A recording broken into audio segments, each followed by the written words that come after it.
اگر ہم چاہتے ہیں کہ ہماری عزت ہو، نماز شب پڑھیں، رات کو اس کی بارگاہ میں کھڑے ہوں، کیونکہ جو اس کے آگے جھک گیا وہ دنیا کو اس کے آگے جھکا دے گا۔ اس کے آگے جھکے جو مالک ہے، جو خالق ہے۔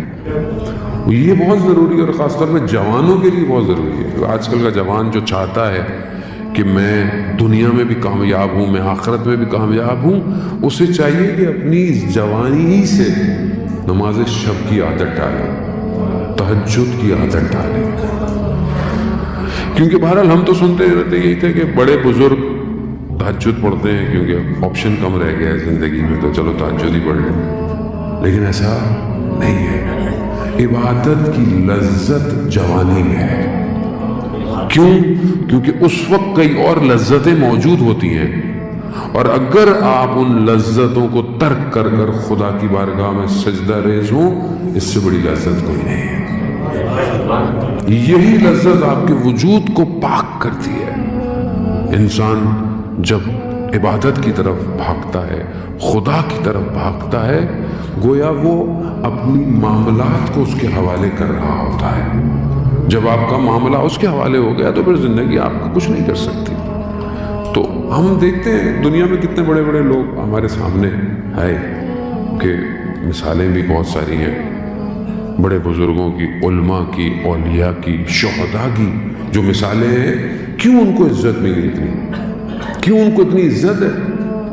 امام خمینی جیسی شخصیت کہ آپ دیکھیں کہ کتنا ان کے مقابلے میں اس زمانے میں آئے۔ گورباچوف کو جب انہوں نے لیٹر لکھا اور بھیجا تو اس نے اپنے خاص آدمی کو جو اس کا سیکنڈ تھا اس کے ذریعے لیٹر بھیجوایا امام خمینی کو۔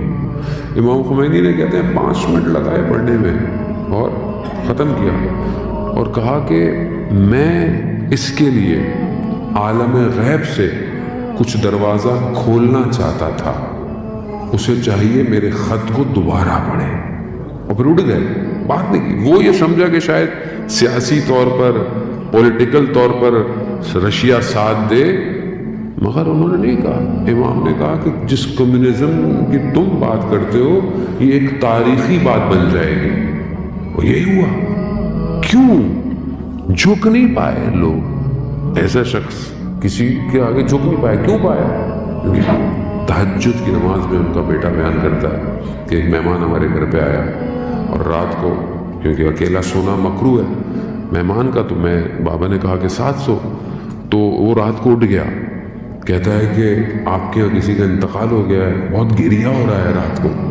تو کہا نہیں، کہا تو اتنا گریا کیسا ہے؟ کہا یہ تو بابا ہیں، ہر روز رات کو نماز شب میں گریا کرتے ہیں۔ اتنا گریا یعنی کیوں؟ جب خدا کی بارگاہ میں گریا ہے تو دن میں خدا نے ساری حکومتوں کو جھکا دیا۔ یہ ہمارے دور کی مثال ہے۔ قاسم سلیمانی دنیا پوری طاقتیں اس سے گھبرا گئی، ابھی بھی گھبراتی ہیں اس سے۔ اس کی تصویر لگائیں فیس بک بند ہو جاتا ہے، تصویر سے بھی گھبرا رہے ہیں۔ کیا کرے گا آپ؟ تصویر کیا کرے گا؟ نہیں، گھبراہٹ ہے۔ کیوں؟ کیونکہ تہجد کی نماز خدا کی بارگاہ میں۔ کیوں؟ کیونکہ مالک وہی ہے، مولائی یا مولا انت المولا انا العبد وحجرم العبد الی المولا۔ تو خالق ہے، تو مالک ہے، میں تیرا بندہ ہوں، تو رحم نہیں کرے گا اپنے بندے کے اوپر۔ یہ ضروری ہے عزیزان محترم۔ آج معاشرے میں جو کمی پائی جاتی ہے وہ رابطے کی ہے، ارتباط کی ہے۔ آج ہمارا آپس میں کمیونیکیشن بہت ہے، آج سوشل میڈیا کے ذریعے سے ایک دوسرے سے دور کے فاصلے کم ہو گئے، بہت زیادہ ہے، لیکن جس اصل رابطے کے لیے خلق کیا گیا وہ بریک ہو گیا ہے۔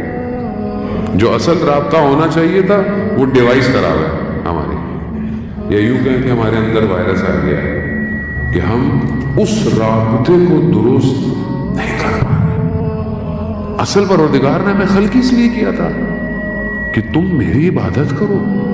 وما خلقت الجن والانس الا لیعبدون، میں نے تمہیں خلق ہی نہیں کیا سوائے اپنی بندگی کے، سوائے اپنی عبادت کے۔ تو یہ مقام ملے گا کیسے کہ خدا اتنی عزت دے؟ راوی کہتا ہے کہ میں مدینہ میں قحط تھا اور لوگ بارش کے لیے نمازیں پڑھے دعائیں کر رہے ہیں، لیکن میں نے دیکھا کہ ایک سیاہ پوست یعنی کالا حبشی اپنے رخسار کو خاک پہ رکھے خدا کی بارگاہ میں کہہ رہا ہے کہ پروردگار اگر تو نے بارش نہیں بھیجی تو میں رخساروں کو نہیں اٹھاؤں گا۔ راوی کہتا ہے کہ بات پوری نہیں ہوئی، بارش شروع ہو گئی۔ کہا میں اس کے پیچھے پیچھے کہ یہ کون ہے، یہ غلام کس کا غلام ہے؟